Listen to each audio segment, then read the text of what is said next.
সফল মানুষ আর ব্যর্থ মানুষের পার্থক্য জানেন? এই ছোট্ট গল্পটি আপনাকে চিন্তা করতে বাধ্য করবে। একবার বাটা কোম্পানি তাদের জুতো বিক্রির সুযোগ খোঁজার জন্য দুজন সেলসম্যানকে পাঠালো একটি দূরবর্তী গ্রামে। গ্রামে পৌঁছে প্রথম সেলসম্যান হতাশ হয়ে হেড অফিসে রিপোর্ট পাঠালো, এই গ্রামে তো কেউ জুতোই পরে না, এখানে ব্যবসার কোনো সুযোগ নেই। কিন্তু অপরদিকে দ্বিতীয় সেলসম্যান উল্টো উচ্ছ্বসিত হয়ে রিপোর্ট দিল, এই গ্রামে তো কেউ জুতো পরে না, দারুণ সুযোগ, এখানে সবাইকে প্রথমবারের মতো জুতো বিক্রি করতে পারি।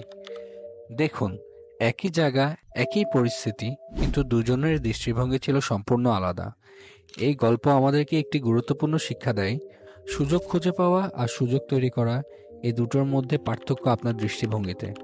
আপনি চাইলে যে কোনো শূন্যস্থানকেও সোনা দিয়ে ভরাতে পারেন। কিছু না থাকার মধ্যে অনেক কিছু লুকিয়ে থাকে, শুধু সেটাকে দেখার জন্য চোখ দরকার।